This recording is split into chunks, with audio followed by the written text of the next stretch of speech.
ഏത് സങ്കട സാഹചര്യവും നമുക്ക് പരിശുദ്ധ അമ്മ വഴി ഈശോയോട് ഉടമ്പടി ചെയ്ത് വിടുതൽ പ്രാപിക്കാൻ കഴിയുമെന്നുള്ളതിൻ്റെ സൂചനയാണ്. എല്ലാ ദിവസവും തന്നെ ഇപ്പോൾ 10 ദിവസം 9 ദിവസവും സാക്ഷ്യമല്ലേ. എന്തുമാത്രം സാക്ഷ്യങ്ങൾ നമ്മൾ സമയമില്ലാത്തതിൻ്റെ പേരിൽ മാറ്റുന്നുണ്ട്.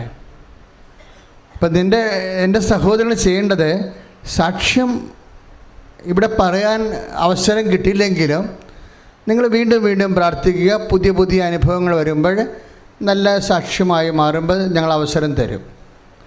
പക്ഷേ അതുവരെ നിങ്ങൾക്ക് സ്വന്തമായിട്ട് സാക്ഷ്യപ്പെടുത്താം. നിങ്ങളുടെ മൊബൈലിലോ തീർച്ചയായിട്ടും നിങ്ങൾക്ക് സാക്ഷ്യപ്പെടുത്താൻ കഴിയും. ഇന്നിപ്പോൾ അങ്ങനെ ഒരു സംവിധാനം ലോകത്തിലൂടെ എല്ലാവർക്കും ഉണ്ട്. അവിടെ അനുഭവങ്ങൾ അവരുടെ മൊബൈലിലൂടെ തന്നെ അപ്ലോഡ് ചെയ്ത് കൊടുക്കാം. ഫേസ്ബുക്കിലേക്കും വീഡിയോ ആയിട്ടും കൊടുക്കാൻ പറ്റും. അപ്പം അങ്ങനെ കൊടുക്കാൻ വേണ്ടി കർത്താവെ, നീ ഞങ്ങളെ നിൻ്റെ സാക്ഷിയാക്കി മാറ്റണമേ. പ്രാർത്ഥിക്കുക, കർത്താവെ ഞങ്ങളെ അങ്ങയുടെ സാക്ഷിയാക്കി മാറ്റണമേ. പിന്നെ ഉടമ്പടി നമ്മൾ ശ്രദ്ധിക്കേണ്ടത്, സാധാരണ ഉടമ്പടി എന്ന് പറയുമ്പോൾ 2 കക്ഷികളുണ്ടാവും, ഇല്ലേ? ഉടമ്പടിയിൽ 2 കക്ഷികളുണ്ടാവും. പലപ്പോഴും ഇപ്പോൾ വിവാഹം ഒരു ഉടമ്പടിയാണ്, അല്ലേ? ഉടമ്പടിയിലും 2 കക്ഷികളുണ്ട്. പക്ഷേ മിക്കവാറും കക്ഷികളെപ്പോഴും തുല്യ കക്ഷികളായിരിക്കും, അല്ലേ? വിവാഹത്തിലായാലും വസ്തു വിൽപ്പനയായാലും എപ്പോഴും നമ്മൾ കൊടുക്കുന്ന മുതലിന് വസ്തു അത്രയും തരും. തുല്യ കക്ഷികളാണ് ഉടമ്പടി ചെയ്യുക, കരാർ ചെയ്യണത്. വിവാഹത്തിലും അങ്ങനെയാണ്. സൗന്ദര്യം കുറവാണെങ്കിൽ സമ്പത്ത് കൂടുതൽ കൊടുക്കും. അങ്ങനെയൊക്കെ എല്ലാ ആൾക്കാരും അറേഞ്ച് ചെയ്യണത്. ഇനി സമ്പത്ത് കുറവാണെങ്കിൽ ജോലി വെച്ച് അറേഞ്ച് ചെയ്യും. ഇങ്ങനെ എവിടെയെങ്കിലുമൊക്കെ ടാലിയാക്കി നോക്കിയിട്ടാണ് ആൾക്കാർ വിവാഹം. അത് നിലപാട് ശരിയാണോ തെറ്റാണോ എന്നുള്ളത് നിങ്ങളും ദൈവമായിട്ട് ഉദ്ധരിച്ചാൽ മതി. പക്ഷേ അളന്ന് നോക്കുമ്പോൾ സമ്പത്താണ് ഇതിൻ്റെ പ്രധാനപ്പെട്ട വിഷയമായിട്ട് മാനദണ്ഡമായിട്ട് എടുക്കണമെങ്കിൽ പ്രവാചകനായി സ്വീകരിക്കുന്നവന് പ്രവാചകൻ്റെ പ്രതിഫലമേ ലഭിച്ചാൽ മതി. സമ്പത്താണ് നിൻ്റെ ജീവിത പങ്കാളിയെ തിരഞ്ഞെടുക്കുന്നതിന് മാനദണ്ഡമെങ്കിൽ ആ സമ്പത്ത് തന്നെയായിരിക്കും അതിൻ്റെ മാനദണ്ഡം അവസാനം വരെ. മനസ്സിലായില്ലേ? പക്ഷേ സമ്പത്ത് എത്ര കൂടിയാലും ഇപ്പം ഈ സമ്പത്തിൻ്റെ ഒരു മിനിസ്റ്ററാണ് ഇപ്പോഴേ എയിംസ് ആശുപത്രി ചികിത്സയ്ക്ക് കഴിയണത്. നമ്മുടെ ഫൈനാൻസ് മിനിസ്റ്ററാണ്, അല്ലേ? നിങ്ങൾക്ക് ആളിൻ്റെ പേരൊക്കെ അറിയാം. ഫൈനാൻസ് മിനിസ്റ്ററായിരുന്നു ഇന്ത്യയുടെ കഴിഞ്ഞ മിനിസ്ട്രിയിൽ. അദ്ദേഹം വെൻറ്റിലേറ്ററാണ്. നമുക്ക് ഈ നിമിഷം അദ്ദേഹത്തെപ്പോലെ വെൻറ്റിലേറ്ററായിട്ടുള്ള അനേകം മക്കളുണ്ട്. ആശുപത്രിയിൽ അഡ്മിറ്റായിട്ട് മാസങ്ങൾ കിടക്കുന്ന രോഗികളുണ്ട്. അവരെല്ലാം ഓർത്തുകൊണ്ട് അവർക്കെല്ലാം ശക്തിയും അതിജീവനം ലഭിക്കാൻ വേണ്ടി ശ്രുതികട ഹല്ലേലൂയ.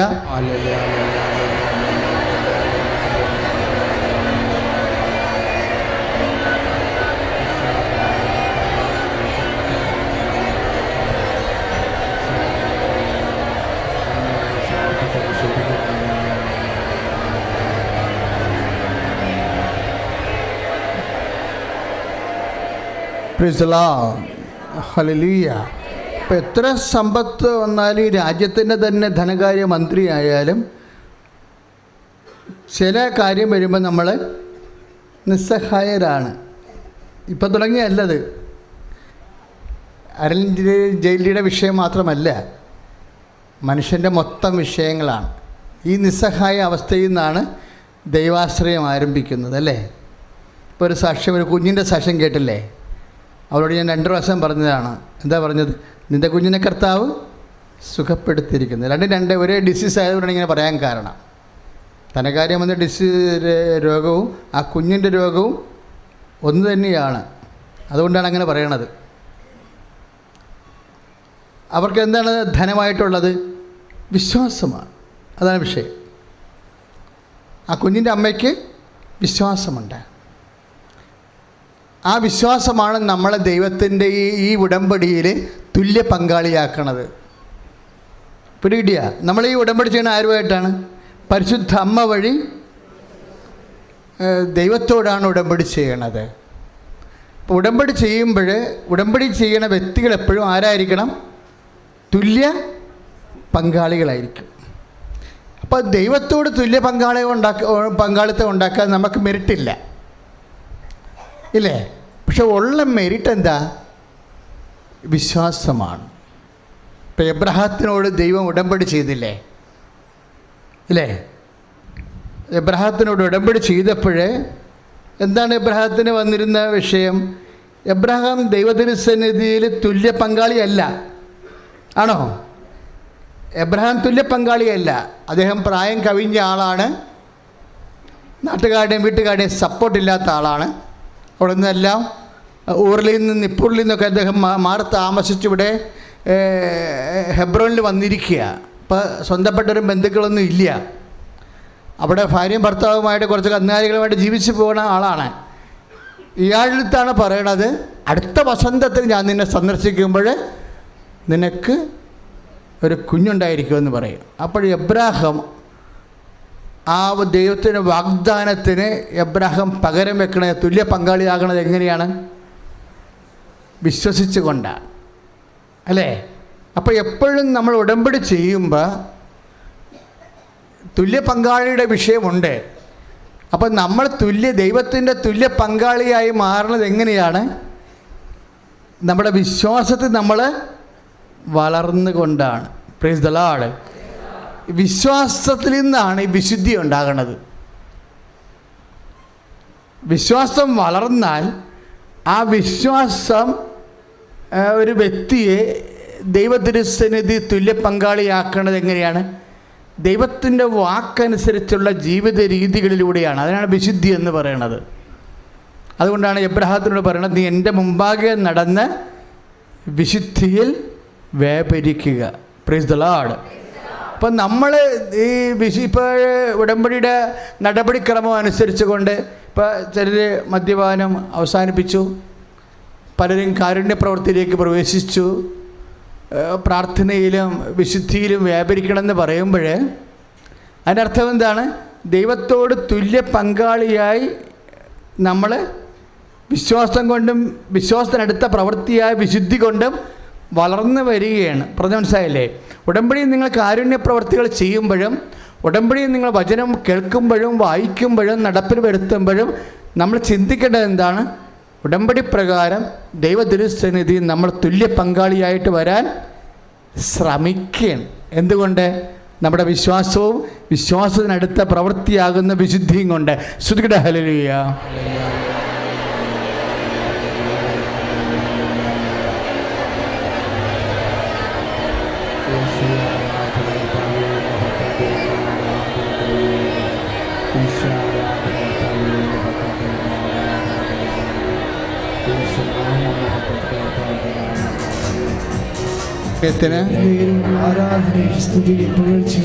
അപ്പോൾ ഉടമ്പടി പ്രകാരമുള്ള ഉപവാസം, ഉടമ്പടി പ്രകാരമുള്ള വചന വായന, ഉടമ്പടി പ്രകാരമുള്ള ദാനധർമ്മങ്ങൾ, ഉടമ്പടി പ്രകാരമുള്ള കാരുണ്യ പ്രവൃത്തികൾ ഒക്കെ ചെയ്യുമ്പോൾ എൻ്റെ മക്കൾ എന്താ ഉദ്ദേശിക്കുന്നത്? നമ്മൾ തുല്യ പങ്കാളിയാകാൻ വേണ്ടിയുള്ള പരിശ്രമങ്ങളാണ്. ആകുവായില്ല എന്നുള്ളത് നമുക്കറിയാവില്ല. ദൈവമായിട്ട് ഒരിക്കലും നമ്മൾ തുല്യ പങ്കാളി ആകത്തില്ല. പക്ഷേ നമ്മൾ പരിശ്രമിക്കും. അതുകൊണ്ടാണ് പൗലോസ് പറഞ്ഞത്, ഞങ്ങൾ തന്നെ വിജയിച്ചവരായി കാണപ്പെടണമെന്നില്ല, പക്ഷേ വി വിൽ ട്രൈ അല്ല അറ്റ് ദി ലാസ്റ്റ്. അന്ത്യം വരെ നമ്മൾ പരിശ്രമിക്കും. പ്രാർത്ഥിക്കുക, കർത്താവായ ദൈവമേ, അങ്ങയുടെ തിരുസന്നിധിയിൽ വിശ്വാസത്തിനും വിശുദ്ധിക്കും വേണ്ടി ഉടമ്പടി ചെയ്തവരെ ഞങ്ങൾ എപ്പോഴും പരിശ്രമിക്കുന്നവരായി കാണപ്പെടുവാൻ ഇടയാക്കണമേ. ഇപ്പം സക്കറിയാവിൻ്റെ കാലം വരുമ്പോൾ സക്കറിയായും എന്താ പറയണത്? അങ്ങ് എബ്രാഹവുമായി ചെയ്ത ഉടമ്പടി, അങ്ങയുടെ കാരുണ്യം അങ്ങ് അനുസ്മരിച്ചു എന്നാണ്, അല്ലേ? ലുക്കായുടെ സുവിശേഷം 1:72-73 വചനങ്ങൾ എന്താ പറയണം? യോഹന്നാൻ സ്നാപകനെ കുറിച്ചുള്ള വാഗ്ദാനം നൽകുമ്പോഴും, ആ യോഹന്നാൻ മാന്താനായെക്കുറിച്ചുള്ള വാഗ്ദാനം നൽകുമ്പോഴും പരിശുദ്ധാത്മാവ് നിറഞ്ഞെന്നാണ് പറയണത്. ലുക്ക 1:71 സക്കറിയ പ്രവാചകൻ പുരോഹിതൻ സക്കറിയ ഗീതങ്ങളിൽ പറയണത് പരിശുദ്ധാത്മാവിനാൽ നിറഞ്ഞു പറഞ്ഞു എന്നാണ്. എലിസബത്ത് സംഭവിച്ച പോലെ തന്നെ സക്കറിയായും പരിശുദ്ധാത്മാവിൽ നിറഞ്ഞ് പറയണം. പരിശുദ്ധാത്മാവാണ് പറയണത്. എന്താണ് പറയണത്? തലമുറകൾ തോറും അങ്ങയുടെ കാരുണ്യം അങ്ങ് അനുസ്മരിച്ചു. അങ്ങയുടെ വാഗ്ദാനം എന്താണ്? അങ്ങയുടെ കാരുണ്യമാണ്. ഇന്ന് ദിവ്യകാരുണ്യം നമ്മുടെ മുമ്പിലിരിക്കുന്നുണ്ട്. കർത്താവ് കാരുണ്യമായിരിക്കുമ്പോഴും നമ്മൾ ഓർക്കേണ്ടത് എന്താണ്? എബ്രഹാത്തിനോട് ചെയ്ത ഉടമ്പടി പ്രകാരമാണ് ദൈവം ക്രിസ്തുവായി കാരുണ്യമായിരിക്കുന്നത്. അപ്പം തലമുറകൾ തോറുമാണ് ഈ കാരുണ്യം. അപ്പം ദൈവത്തിൻ്റെ വാഗ്ദാനം എബ്രഹാത്തിനോടിലൂടെ മനുഷ്യരാശിയോട് നൽകിയ വാഗ്ദാനമാണ് ജനകോടികൾക്കും ജന്മാന്തരങ്ങൾക്കും ഇന്നും ആയുസ്സും ആത്മശക്തിയും അത്ഭുതങ്ങളും അടയാളങ്ങളുമായി കർത്താവ് തൻ്റെ കാരുണ്യം വാഗ്ദാനം പാലിക്കുകയാണ്. ശ്രുതിയുടെ ഹല്ലേലൂയ. ഇപ്പം മനസ്സിലുണ്ട് നമ്മൾ പരിശുദ്ധ പരമ ദിവ്യ കാരുണ്യത്തിൽ എന്ന് പറയുമ്പോൾ നിങ്ങളുടെ മനസ്സിലുണ്ടാവണം എന്താ? ലുക്കാ 1:72-73 നമ്മുടെ പിതാക്കന്മാരോട് വാഗ്ദാനം ചെയ്ത കാരുണ്യമാണ്. പറഞ്ഞ മനസ്സിലായില്ലേ? ദിവ്യകാരുണ്യം എന്ന് പറഞ്ഞാൽ എന്താണ്? ലുക്കാ 1:72 അനുസരിച്ച് കൊണ്ട് പിതാക്കന്മാരോട് അബ്രഹാം മുതലുള്ള പിതാക്കന്മാരോട് വാഗ്ദാനം ചെയ്ത കാരുണ്യം. ഈ വാഗ്ദാനം ചെയ്ത കാരുണ്യമാണ് ഉടമ്പടി എന്ന് പറയണത് ആദ്യത്തെ. അതുകൊണ്ടാണ് ലുക്കാ 1:73 പറയുന്നത് നമ്മുടെ പിതാക്കന്മാരോട് വാഗ്ദാനം ചെയ്ത കാരുണ്യവും അവിടുന്ന് പിതാക്കന്മാരോട് വാഗ്ദാനം ചെയ്ത ഉടമ്പടിയും അവിടുന്ന് അനുസ്മരിച്ചു. കാലാകാലങ്ങളായാലും ക്രിസ്തുവിലേക്ക് എത്തി നിൽക്കുമ്പോൾ ഓർക്കേണ്ടത് എബ്രഹാത്തിന് കൊടുത്ത ഉടമ്പടിയുടെ ഭാഗമായിട്ടാണ് നമ്മൾക്ക് ക്രിസ്തുവിനെ വരെ കിട്ടുന്നത്. കൈയിടിച്ച് കർത്താവ് ഹല്ലേലൂയ. യേശുസ്തോത്രം. ഹല്ലേലൂയ. ആരാധന ആരാധന കരങ്ങൾ വീശിക്കൊണ്ട് യേശുവേ ആരാധന ആരാധന ആരാധന യേശുവേ ആരാധന. പരിശുദ്ധ പരമദിവ്യകാരുണ്യത്തിന്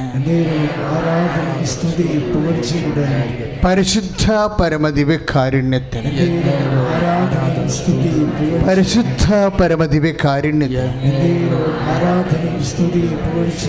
അപ്പോൾ ദൈവം തൻ്റെ കാരുണ്യം അനുസ്മരിക്കും. അപ്പം നമ്മുടെ ഭാഗത്തു നിന്നുള്ള ഇൻവെസ്റ്റ്മെൻറ്റ് എന്താണ്? നിക്ഷേപം എന്താണ്? വിശ്വാസമാണ്. വിശ്വാസം എപ്പോഴും നമ്മുടെ വിശ്വാസം നമുക്ക് ഉൽപ്പാദിപ്പിക്കാൻ പറ്റണ രീതിയിലായിരിക്കും ജീവിതത്തിലെ അനുഭവങ്ങളെ ദൈവം ക്രമീകരിക്കുന്നത്. ഇപ്പോൾ ഒരു കുഞ്ഞ് മാതാവിന് കത്ത് എഴുതിയില്ലേ അല്ലേ? ലേമിച്ച് അമ്മൂമ്മ പോകുമ്പോൾ അമ്മനെ ഏൽപ്പിക്കാൻ വേണ്ടി കൊച്ച് എഴുതി കൊടുക്കുകയാണ്. എനിക്ക് ഭയങ്കര മനോഹരമായിട്ട് തോന്നിയത്. കുഞ്ഞെന്താ എഴുതിയിരിക്കണമെന്ന് അറിയാമോ? ഈശോയുടെ അമ്മേ, എൻ്റെ പപ്പായ്ക്ക് ജോലി കൊടുത്തില്ലെങ്കിൽ ഞങ്ങൾക്ക് ചോറ് കിട്ടത്തില്ലെന്നാണ് പറഞ്ഞു. ആ കത്ത് വായിക്കണം. അവർ എൻ്റെ മുറിയിരുന്ന് അത് വിശദീകരിച്ചത് അത് പറഞ്ഞു കൊടുത്തത്. ആ കുഞ്ഞിൻ്റെ ഭാഷയാണത്. ഞങ്ങൾക്ക് വസ്ത്രം വേണമെങ്കിൽ പപ്പായ്ക്ക് ജോലി കൊടുക്കണം, ഞങ്ങളെ 3 പേരെയും പഠിപ്പിക്കണമെന്നുണ്ടെങ്കിൽ പപ്പായ്ക്ക് ജോലി കൊടുക്കണം. അതാണ് അമ്മയ്ക്ക് കത്ത്. അമ്മയ്ക്ക് കത്ത് എഴുതുമ്പോൾ ആ കുഞ്ഞിൻ്റെ ഉള്ളിലുള്ള എന്താ? സ്നേഹവും വിശ്വാസവും. 24 മണിക്കൂറിനുള്ളിൽ അമ്മ മറുപടി പറഞ്ഞ്. സ്തുതിയുടെ ഹല്ലേലൂയ. യേശുവേ hallelujah hallelujah hallelujah hallelujah hallelujah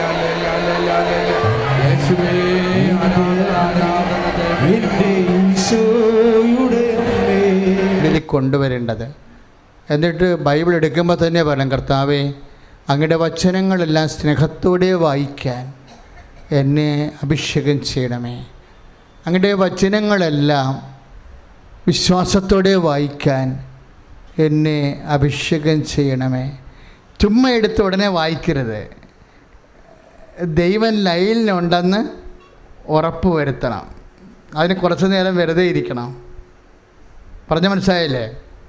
കർത്താവ് ലൈനിലുണ്ടെന്ന് നമ്മൾ ഉറപ്പ് വരുത്തണം. ഇപ്പം നമ്മൾ വിളിക്കുമ്പോൾ എന്താണ് ഹലോ ഹലോ എന്ന് പറയുമ്പോൾ ഒരു അനക്കം കേൾക്കുമ്പോഴാണ് നമ്മൾ സംസാരിക്കാൻ തുടങ്ങുന്നത്. ഇതുപോലെ തന്നെയാണ് വചനം വായിക്കണത്.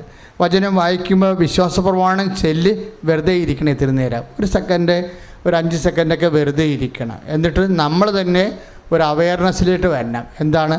ഞാൻ ദൈവത്തിരുസന്നിധിയിൽ കർത്താവ് എന്നോട് പറഞ്ഞ വാക്കുകൾ വായിച്ച് കേൾക്കുകയാണ്. ഞാൻ ദൈവത്തെയാണ് കേൾക്കുന്നത്. Price the Lord. വചനം വായിക്കുമ്പോൾ എന്ത് വേണം?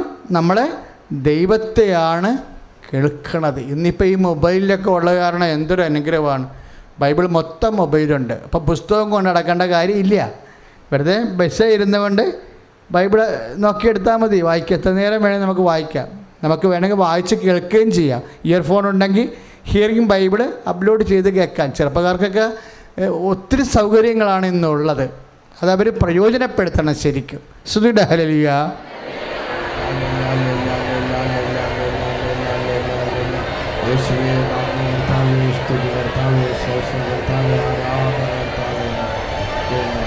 വായിക്കുമ്പോൾ വചനം വായിക്കുന്ന കൊണ്ട് ദൈവത്തിന് ചില ഉദ്ദേശങ്ങളുണ്ട്. ദൈവ ഉദ്ദേശം നമ്മൾ തിരിച്ചറിഞ്ഞുകൊണ്ട് വേണം വചനം വായിക്കാൻ. ദൈവത്തിന് പല ഉദ്ദേശമുണ്ട്. അല്ല, ഒരു ഉദ്ദേശം എന്താണ്? ഞാൻ നിങ്ങളോട് പറഞ്ഞിട്ടുള്ള വചനം നിമിത്തം നിങ്ങൾ വിശുദ്ധി ഉള്ളവരായിരിക്കുന്നു. അതാണ് പ്രശ്നം. ഇപ്പം യോഹന്നാൻ 15:3 വായിക്കണത് എന്താണ് എന്ന് പറഞ്ഞ്? ഞാൻ നിങ്ങളോട് പറഞ്ഞിട്ടുള്ള വചനങ്ങൾ നിമിത്തം നിങ്ങൾ വിശുദ്ധിയുള്ളവരായിരിക്കുന്നു. Price the Lord. അത് ഒന്ന് എത്ര കാലം കഴിഞ്ഞാലും വിശുദ്ധിക്കൊന്നും കാലഹരണപ്പെടത്തില്ല. എത്ര കാലം കഴിഞ്ഞാലും ഞാൻ ചില സമയത്ത് ഓർക്കുകയെ, ഈ നാഥാനിയേൽ എന്ന് പറഞ്ഞൊരാളുണ്ട് ബൈബിളിൽ, അല്ലേ? ഫിലിപ്പോസാണ് ഈ നാഥാനിയേലിനെ ഈശോൻ്റെ അടുത്ത് കൊണ്ടുവരുന്നത്. നാഥാനിയേലിനെ കാണുമ്പോൾ ഈശോ ഒറ്റ നോട്ടത്തിൽ ഒരേ ശ്വാസത്തിലൊരു കാര്യം പറയും. യോഹന്നാൻ 1:48 എന്താ പറയണത്? ഇതാ ഒരു യഥാർത്ഥ ഇസ്രയേല്യൻ, ഇവനിൽ യാതൊരു കാപട്യവും ഇല്ല. അപ്പോൾ നമ്മൾ ഓർക്കുന്നത് നല്ല ഒരു കമൻ്റാണെന്ന് പറയും. പക്ഷെ കമൻ്റല്ല, അതിൽ വലിയൊരു കാര്യമുണ്ട്. ഇതാ ഒരു യഥാർത്ഥ, ഇവനിൽ യാതൊരു കാപട്യവും ഇല്ല. എന്താ സംഭവം എന്നറിയാമോ? നമ്മൾ ഇസ്രയേൽ എന്ന് വിളിക്കുന്നത് ആരെയാണ്? യാക്കോബിനെയാണ്, അല്ലേ? പഴയ നിയമത്തിൽ യാക്കോബിനാണ് ഇസ്രയേൽ എന്നുള്ള പേര് കിട്ടിയിരിക്കുന്നത്. അയാളിൽ ചില കാപട്യം ഉണ്ടായിരുന്നു. എന്താണ് അയാളുടെ കാപട്യം? യേശാവായിരുന്നു ഇസഹാക്കിൻ്റെ മൂത്ത മകൻ. അപ്പോഴേ കുടുംബത്തിന് ലഭിച്ചിരിക്കുന്ന ദൈവദത്തമായ ഫസ്റ്റ് ബോണിൻ്റെ റൈറ്റ് ഉണ്ട്. ആദിജാതൻ്റെ അവകാശം ദൈവിക അവകാശമാണ്. അതാ മൂത്തവന് കിട്ടേണ്ട അവകാശം കള്ളത്തരത്തിൽ അടിച്ചു മാറ്റിയ ആളാണ് യാക്കോബ്. യാക്കോബ് എന്താ ചെയ്തത്? യാക്കോബ് യേശാവിൻ്റെ പോലെയുള്ള വേഷപ്രചനം നടത്തി. യേശാവിന് മുഴുവൻ ശരീരത്തിൽ പൂടേൻ രോമമുള്ള ആളായിരുന്നു. അപ്പോൾ എൻ്റെ മകനെ, അപ്പൻ്റെ കണ്ണൊക്കെ മങ്ങുന്നു, അപ്പൻ യാത്രയാകാൻ സമയമായി, നീ വേട്ടയാടി ഒരു മൃഗത്തെ കൊണ്ടുവന്ന് പാകം ചെയ്ത് എനിക്ക് താ, ഞാൻ ഭക്ഷിച്ച് ആനന്ദിച്ച് ആ സന്തോഷത്തിൽ ഞാൻ നിന്നെ ആശീർവദിക്കാം, ആദിജാതൻ്റെ അനുഗ്രഹം എന്ന് പറഞ്ഞു. അപ്പോൾ യേശാവ് ആത്മാർത്ഥത കൊണ്ട് വേട്ടയാടാൻ പോയപ്പോൾ മറ്റവൻ എന്ത് ചെയ്ത്, തൊഴുത്തിൽ നിന്നൊരു ആടിനെ എടുത്തിട്ട് യേശാവിൻ്റെ ഉടുപ്പെടുത്തിട്ട് കെട്ടി. തൊഴുത്തിൽ നിന്ന് ആടിനെ പാകം ചെയ്തിട്ട് യേശാവിൻ്റെ ഉടുപ്പെടുത്ത് ശരീരത്തിൽ ധരിച്ചിട്ട് ഭക്ഷണമായിട്ട് യാക്കോബിൻ്റെ അടുത്ത് വന്നു. ഓ എൻ്റെ മകനെ, നിനക്ക് ഇത്ര പെട്ടെന്ന് മൃഗത്തെ കിട്ടിയോ? അപ്പോൾ പറഞ്ഞ് അങ്ങയുടെ ദൈവം എനിക്ക് കാണിച്ചു തന്നു. കള്ളത്തരം പറഞ്ഞാൽ തൊഴുത്തിന് അടിച്ചു മാറ്റിയതാ. കാപട്യം കണ്ടില്ലേ? പക്ഷേ കണ്ണ് കാണാൻ പാടില്ലാത്തത് കൊണ്ട് അപ്പൻ അബദ്ധം പറ്റി. കണ്ണ് കാണാൻ പാടില്ലാത്ത അപ്പന്മാർക്ക് ഇന്ന് അബദ്ധം വരണമുണ്ടല്ലോ, ഇല്ലേ? മക്കൾക്ക് പല രീതിയിലല്ലേ വിളമ്പി കൊടുക്കണത്. മക്കൾക്ക് ഭാഗവടമ്പടി ചെയ്യുമ്പോഴേ ചിലക്ക് ചിറ കൊടുക്കും, ചിലക്ക് വെള്ളം കൊടുക്കും, ചിലക്ക് നല്ല പുരിടം കൊടുക്കും. കണ്ണ് കാണാത്ത അപ്പന്മാർ ഇന്നും ഇതുപോലെയുള്ള ഒരു പന്തിയിൽ പല വിളമ്പുന്നുണ്ട്. അപ്പം ദൈവം ഒന്നും മറന്നു കളയത്തില്ലെന്നുള്ള സൂചനയാണ് കർത്താവിൻ്റെ വാക്കിൽ നിന്ന് വരണത്. നിങ്ങളതിൻ്റെ പേരിൽ അപ്പന്മാരുടെ കരുത്തേക്ക് കയറാൻ നിൽക്കണ്ടേ. എന്ത് സംഭവം അറിയാവോ? നമ്മുടെ അപ്പൻ ആരാണ്? ആരാണ്? ദൈവം. അതാണ് പറഞ്ഞത്, നിങ്ങൾ ഭൂമിയിൽ ആരെയും അപ്പനെന്ന് വിളിക്കണ്ട എന്ന് പറഞ്ഞാൽ വീട്ടിൽ ചെന്ന് അപ്പനെ ആൻ്റപ്പ എന്ന് വിളിക്കരുതേ. പക്ഷേ ആരോട് എന്താ, നമ്മൾക്ക് എന്തെങ്കിലും നമ്മുടെ അപ്പന്മാരിൽ നിന്ന് കുറവ് വന്നു പോയാൽ അത് പരിഹരിക്കാൻ മരിക്കാത്ത അപ്പനുണ്ടെന്ന് പറഞ്ഞിട്ടുണ്ടല്ലേ. അതിനാണ് ദൈവത്തെ അപ്പ എന്ന് വിളിക്കാൻ വേണ്ടി പഠിപ്പിച്ചത്. സ്തുതിയുടെ ഹല്ലേലൂയ.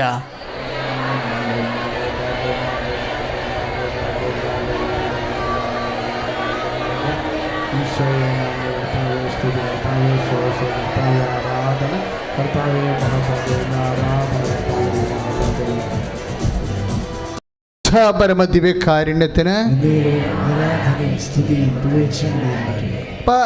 മത്തായി ശ്ലീഹായുടെ സുവിശേഷമാണ് 10:23. നിങ്ങൾ ആരെയും പിതാവേ എന്ന് വിളിക്കരുത്. അതിൻ്റെ അർത്ഥം എന്തറിയാവോ? നിൻ്റെ പിതാവിനെക്കുറിച്ച് നിനക്ക് എന്തെങ്കിലും മുറിവോ സങ്കടമോ ഉച്ചനീചത്വമോ പക്ഷപാതമോ എന്നോട് ചെയ്തെന്ന് പറഞ്ഞുകൊണ്ട് നീ മരണം വരെ പിതാവിനെ മാനസികമായി പീഡിപ്പിക്കുവാനും ഞെരുക്കുവാനും തുടങ്ങിയാൽ നീ ദൈവത്തെ പിതാവെന്ന് തിരിച്ചറിയുന്നില്ലെന്ന് അതിൻ്റെ അർത്ഥം. അപ്പനെ കണ്ണ് കാണാൻ പാടില്ലാത്തത് കൊണ്ടാണ്, കാണേണ്ടതുപോലെ കാണാൻ പാടില്ലാത്തത് കൊണ്ടാണ് തെറ്റ് സംഭവിച്ചത്. പക്ഷെ കണ്ണെപ്പോഴും തുറന്നിരിക്കുന്ന അപ്പനാണ് നിൻ്റെ യഥാർത്ഥ അപ്പനെന്നാണ് കർത്താവിൻ്റെ വചനം പറയണത്. സ്തുതിയുടെ ഹല്ലേലൂയ. ഇപ്പോൾ ഉടമ്പടി സന്തതികൾ അപ്പനോട് എന്തെങ്കിലും ദേഷ്യമുണ്ടെങ്കിൽ പരിഭവം ഉണ്ടെങ്കിൽ ഇവിടെ വെച്ച് മാപ്പാക്കുന്നു അല്ലേ. നമ്മളിനി അപ്പനോട് പരിഭവവും പരാതിയും ഒന്നും കാണിക്കത്തില്ല. ആരുടെ പേരിലാണ്? ഈശോൻ്റെ പേരിൽ. അപ്പം നമ്മൾ വിശുദ്ധീകരിച്ചില്ലേ? ഇതിനാണ് പറയുന്നത്, ഞാൻ നിങ്ങളോട് പറഞ്ഞിട്ടുള്ള 15:3 ഞാൻ നിങ്ങളോട് പറഞ്ഞിട്ടുള്ള വചനം നിമിത്തം നിങ്ങളെ വിശുദ്ധീകരിച്ചിരിക്കുന്നു. വിശുദ്ധീകരിക്കുമ്പോൾ എന്നാ സംഭവിക്കണമെന്ന് അറിയാവോ? കാര്യം ആത്യന്തികമായിട്ട് ഇതെല്ലാം നൽകാൻ ഏശാവിനെ പാട്ടിലാക്കാൻ വേണ്ടി അവസാനം യാക്കോബ് ധനികനായി കഴിഞ്ഞപ്പോൾ അയാൾക്ക് 40 പശുക്കൾ, അതുപോലെ തന്നെ 400 ആടുകൾ, ചെമ്മരി ആടുകൾ, 400 കോലാടുകളെല്ലാം കിട്ടി. ലാബാൻ്റെ കുറേ സ്വത്ത് അടിച്ചും മാറ്റി പുള്ളിക്കാൻ. അവിടെ ചെന്നിട്ട് അടിപ്പാണ് നടത്തിയത്. ലാബാൻ എന്ന് പറഞ്ഞാൽ അമ്മാവനാണേ. അമ്മാവൻ്റെ വീട്ടിൽ ചെന്നിട്ടും പല തരികിട പരിപാടികളൊക്കെ പുള്ളിയുടെ കയ്യിലുണ്ടായിരുന്നു. പക്ഷെ നമ്മളെപ്പോഴും ഓർക്കുക, ഇതൊന്നും ദൈവം അംഗീകരിക്കണില്ലെന്ന്.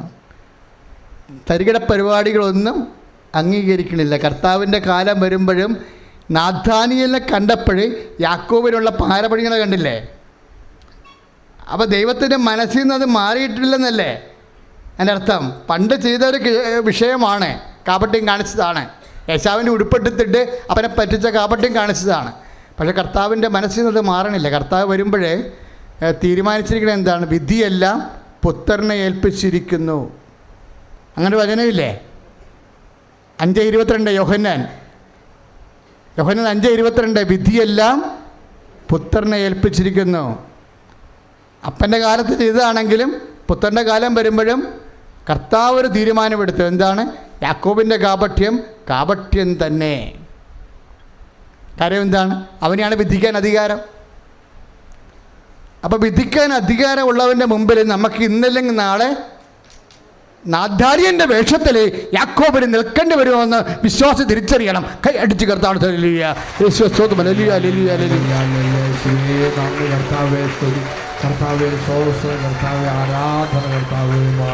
ഉടമ്പടിയിൽ എപ്പോഴും തുല്യ പങ്കാളികൾ തമ്മിൽ ചെയ്യണ കാര്യങ്ങളാണത്. അപ്പോൾ നമ്മൾ ഉടമ്പടി ചെയ്ത് കഴിഞ്ഞിട്ട് ആ വചനം കേട്ട് വചനത്തെ വിശുദ്ധീകരിച്ച് വചനത്തിൻ്റെ പ്രവർത്തനങ്ങളായി ശക്തീകരിച്ച് വിശ്വാസത്തിന് പ്രവൃത്തികൾ ചെയ്ത് കഴിയുമ്പോൾ നമ്മൾ ദൈവത്തോട് തുല്യ പങ്കാളികളായി മാറും. പ്രാർത്ഥിക്കുക. കർത്താവായ ദൈവമേ, വചനം കേട്ട് വചനം കേട്ട് വചനം ഗ്രഹിച്ച് വചനം ഗ്രഹിച്ച് വചനം ജീവിച്ച് വചനം ജീവിച്ച് വചനത്തിന് സാക്ഷിയായി വചനം അടയാളത്തിന് അവകാശിയായി തുല്യ പങ്കാളിയായി മാറുവാൻ ഞങ്ങളെ അനുഗ്രഹിക്കണമേ. സ്തുതിക്കട്ടെ. Hallelujah. Hallelujah, hallelujah, hallelujah, hallelujah, hallelujah. യേശുവേ, വചനത്തിന്റെ സാക്ഷിയായി, വചനത്തിന് തുല്യ പങ്കാളിയായി, ഉടമ്പടി കാര്യം ഉടമ്പടി ചെയ്യണ എല്ലാവരും നിങ്ങൾ ചിന്തിച്ച് നോക്കിക്കുക. ദൈവത്തോട് ഉടമ്പടി ചെയ്യണ എല്ലാവരെയും അവരാദ്യം ബിഗ് സീറോയാണ് ശരിക്കും. ഇന്നത്തെ സുവിശേഷം കണ്ടില്ലേ, രാവിലെ കുർബാന വെച്ചപ്പോൾ നിങ്ങൾ ശ്രദ്ധിച്ചാവും. ന്യായാധിപന്മാരുടെ ലേഖനമാണ്. ന്യായാധിപന്മാരുടെ ലേഖനത്തിൽ എന്താണ് എഴുതിയിരിക്കുന്നത്? ഗിദെയോൻ എന്ന് പറഞ്ഞ ന്യായാധിപനെക്കുറിച്ചാണ് സംസാരിക്കുന്നത്. 6-ാം അധ്യായം 22-ാമത്തെ വാക്യം. ന്യായാധിപന്മാരുടെ പുസ്തകം 6-ാം അധ്യായം 22 മുതൽ 27 വരെയുള്ള വാക്യങ്ങൾ. ഗിദെയോൻ ന്യായാധിപനാണ്, ജഡ്ജസാണ്. പ്രവാചകന്മാരും രാജാക്കന്മാരും ജഡ്ജസും ന്യായാധിപന്മാരുമാണ് യഹോവയുടെ പ്രതിനിധികളായിട്ട് കാലാന്തരങ്ങളിലൂടെ തിരഞ്ഞെടുക്കപ്പെട്ട ജനതയെ നയിച്ചുകൊണ്ട് പോയത്. അവരെല്ലാം ചെയ്തുകൊണ്ടിരുന്നത് എന്താണെന്നറിയാവോ? ഉടമ്പടിയെക്കുറിച്ച് പ്രവാചകന്മാരും ന്യായാധിപന്മാരും രാജാക്കന്മാരും എല്ലാവരും ദൈവജനത്തെ അനുസ്മരിപ്പിച്ച് എന്തിനെക്കുറിച്ചാണ്? ഒറ്റ സബ്ജക്റ്റ് അനുസ്മരിച്ചിട്ടുള്ളൂ. എന്താണ്? പിതാക്കന്മാരോട് ചെയ്ത ഉടമ്പടി. എൻ്റെ മക്കളെ, ഉടമ്പടി ഒരു കംപ്ലീറ്റ് പ്രെയറാണ് ശരിക്കും. കാര്യം ദൈവത്തിന് മനുഷ്യരാശി ചെയ്യാവുന്ന ഏറ്റവും ഫലപ്രദമായ പ്രോജക്റ്റ് പദ്ധതിയാണ് ഉടമ്പടി. ഗിദെയോനോട് എന്നാ ഉടമ്പടി ചെയ്തത് ദൈവം? ഗിദെയോൻ ദൈവതിരുസന്നിധിയിൽ അയാളുടെ മെറിറ്റ് യോഗ്യതയായി വെച്ചത് എന്താ? ശ്രുതികട. Hallelujah, hallelujah, hallelujah. യേശുവേ നന്ദി. Hallelujah, hallelujah. യേശുവേ ആരാധന, കർത്താവേ ആരാധന, ആരാധന. ഈശോയെ ആരാധിച്ചു, കരങ്ങൾ വീശി ആരാധന. Price the Lord. മിദ്യാൻകാരുമായിട്ട് യുദ്ധമാണ് ഈ 6-ാം അധ്യായത്തിലെ പ്രമേയം. ഇസ്രായേലിനെ രക്ഷിക്കാൻ ആരുമില്ല. മിദ്യാന്മാർ രാക്ഷസവർഗമാണ്. ഇസ്രായേലിൽ രാജാവില്ല, പ്രവാചകയില്ല, സൈന്യമില്ല, ആരുമില്ല. ആകപ്പാടെ ഇസ്രായേലിനുള്ള സ്വത്ത് എന്താണ്? ഈ ഗിദെയോനെ പോലുള്ള ന്യായാധിപനാണ്. അയാൾക്കുള്ള എന്താ? അയാളോട് പറയും, നീ യുദ്ധം ചെയ്യണം. ആരോട്? മിദ്യാൻകാരോട്. ഇപ്പം നമ്മളും പഴയ ഉടമ്പടി വെച്ചിരിക്കുന്നത്. ഇന്നലെ ഒരു ചേട്ടായി സാക്ഷ്യം പറഞ്ഞു. അയാൾക്കുണ്ടായിരുന്ന കടം എന്താണെന്ന് അറിയാവോ? 40 ലക്ഷം രൂപയുടെ കടം. പക്ഷേ അയാൾക്കത് കൊടുത്തു വിട്ടാനുള്ള ഒരു മാർഗവും വരുമാന മാർഗവും ഇല്ല. അപ്പം അങ്ങനെ അദ്ദേഹം വന്ന് ഉടമ്പടി ചെയ്ത് അമ്മയെ സാക്ഷിയാക്കി മധ്യസ്ഥയാക്കി ഉടമ്പടി ചെയ്ത് ഒരാഴ്ച കൊണ്ട് ഒരു അകന്ന ബന്ധു, ആ മനുഷ്യൻ നേരത്തെ ഉണ്ടായിരുന്നതാണ്, പക്ഷേ വർക്കിംഗ് കണ്ടീഷനിലല്ലായിരുന്നു. ഉടമ്പടി ചെയ്ത് കഴിഞ്ഞപ്പോൾ ആ മനുഷ്യൻ്റെ മനസ്സിനെ ഉണർത്തിയിട്ട് ഉടനെ 20 ലക്ഷം രൂപ കൊടുത്തു ഈ മനുഷ്യന്. ആ സാക്ഷി ഇന്നലെ കേട്ടപ്പോൾ എനിക്ക് ഭയങ്കര സന്തോഷം തോന്നി. നമ്മുടെ ഒന്നുമില്ലേ, നമ്മുടെ കയ്യിൽ ഒന്നുമില്ല. ആകപ്പാടുള്ളത് എന്താണ്? ഉടമ്പടിയുടെ പച്ച പേപ്പർ മാത്രമേ നമ്മുടെ കയ്യിലുള്ളത്. ആ ഉടമ്പടി പച്ച പേപ്പർ ഞങ്ങൾ പ്ലാസ്റ്റിക്കിലാണ് തന്നിരിക്കുന്നത്. എന്തിനാണെന്ന് അറിയാമോ? മഴ നനയാതിരിക്കാൻ. നിങ്ങളുടെ വീട്ടിൽ വെള്ളം കയറിയാലും ഉടമ്പടി പേപ്പറെ വെള്ളം കയറാതിരിക്കാനാണ്. എത്ര കാലമായി. കാര്യം നമ്മുടെ ആസ്തിയാണത്. അത് നമ്മുടെ ആസ്തിയാണ്. നമ്മൾ ദൈവത്തോട് ചെയ്ത ഉടമ്പടിയാണ്. അപ്പം ഗിദെയോനോട് പറഞ്ഞു, നീ മിദ്യാൻകാരെ പ്രതിരോധിക്കാൻ പറഞ്ഞു. അപ്പം ഗിദെയോൻ പറഞ്ഞ വാക്കുകളുണ്ട്. ഗിദെയോൻ എന്താ പറഞ്ഞത്? ഞാൻ മനാസയുടെ ഗോത്രത്തിലുള്ള ആളാണ്. ആ ഗോത്രത്തിൽ തന്നെ ഞങ്ങളുടെ വംശം ഏറ്റവും ബലഹീനമായ വംശമാണ്. ന്യായാധിപന്മാർ 6:15. ഞാൻ മനാസയുടെ ഗോത്രത്തിൽപ്പെട്ടയാളാണ്. ഞങ്ങളുടെ ഗോത്രത്തിൽ തന്നെ ഞങ്ങളുടെ വംശം ഏറ്റവും ബലഹീനമാണ്. എൻ്റെ കുടുംബമാണെങ്കിൽ അതിനേക്കാളും പരിതാപകരമാണ് എൻ്റെ അവസ്ഥയെന്ന്. അതാണ് ചിലപ്പോഴും ഉടമ്പടി ചെയ്യുമ്പോൾ നമ്മുടെ മനസ്സിലുണ്ടാകുന്ന ഒരു നിസ്സഹായ അവസ്ഥ. പക്ഷെ ഉടമ്പടി ചെയ്യുമ്പോൾ നീ ഓർക്കണം, നീ ആരുടെ മുമ്പിലാണ് ഉടമ്പടി ചെയ്യണത്? ദൈവ തിരുസന്നിധിയിലാണല്ലേ. ചോര വേർക്കുമ്പോഴും കർത്താവ് പറഞ്ഞത് എന്താണ്? പിതാവേ, അങ്ങയ്ക്കെല്ലാം സാധ്യമാണ്. അപ്പോൾ നീ തന്നെ പോണം, നിൻ്റെ കൂടെ എൻ്റെ സാന്നിധ്യം എന്നാണ് ഗിദെയോന് കൊടുക്കുന്ന വാഗ്ദാന പ്രകാരമുള്ള ഉറപ്പ്. അപ്പം ഗിദെയോൻ അതിൽ വിശ്വസിക്കും. എന്നിട്ടും ഗിദെയോൻ ഒരു അടയാളം ചോദിക്കും. എന്താണ്? എനിക്ക് ഒരു അടയാളം വേണം. നിങ്ങൾക്ക് ദൈവത്തോട് അടയാളം ചോദിക്കാം. ഇപ്പം ഇത്ര അടയാളങ്ങളെ നമ്മൾ സാക്ഷ്യങ്ങൾ കേൾക്കണില്ലേ? അടയാളം നമ്മുടെ വിശ്വസിക്കുന്നവൻ്റെ അവകാശമാണ്. ഗിദെയോൻ ഒരു അടയാളം ചോദിച്ചു. എന്താണ്? ഒരു കമ്പിളി എടുത്ത് മുറ്റത്തിട്ടിട്ട് ദൈവത്തോട് പറഞ്ഞു. എന്ത് പറഞ്ഞു? ഇത് മഞ്ഞുകാലമാണ്, ഞാൻ മെതിക്കളത്തിലാണ് ഈ കമ്പിളി ഇടുന്നത്, തൂവെള്ള കമ്പിളി. ഞാൻ രാവിലെ എഴുന്നേറ്റ് നോക്കുമ്പോൾ മിദ്യാൻകാരെ നീ എനിക്ക് ഏൽപ്പിച്ച് തരുവാ ഇല്ലേ എന്ന് ഞാൻ അറിയണത് ഈ കമ്പിളിയിൽ നീ കാണിക്കുന്ന അടയാളം കൊണ്ടായിരിക്കും എന്ന് പറയും. എന്ന് പറഞ്ഞ് ഇവൻ ഗിദെയോൻ കമ്പിളി എടുത്ത് പുറത്തിടും, വെള്ളക്കമ്പിളി. എന്നിട്ട് ദൈവത്തോട് പറയും, കളത്തിൽ മഞ്ഞ് പെയ്താൽ ഈ കളത്തിൽ ഒരിടത്തും മഞ്ഞ് പെയ്യരുത്, ഈ കമ്പിളിയെ മാത്രം മഞ്ഞ് പെയ്യിക്കണം. കളവെന്ന് പറയുന്നത് എന്താണ്? മെതിക്കളം, ഗോതമ്പ് കളം, പഴയ നെൽക്കളം, കറ്റക്കളവ. ഈ കളത്തിൽ മഞ്ഞ് പെയ്യിക്കുമ്പോൾ കളത്തിൽ മഞ്ഞ് വീഴരുത്. പിന്നെ എവിടെ മഞ്ഞ് വീഴണം?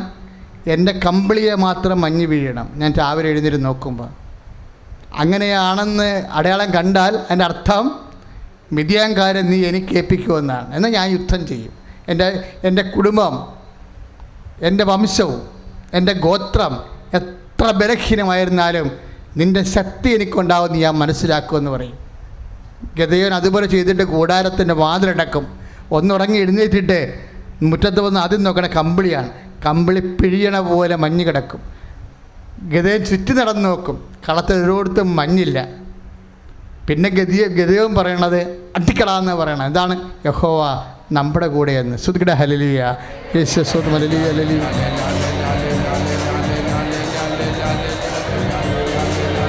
യേശുവേ ആരാധന, കർത്താവേ യേശുവേ ആരാധന, ആരാധന, ആരാധന, ആരാധന, ആരാധന.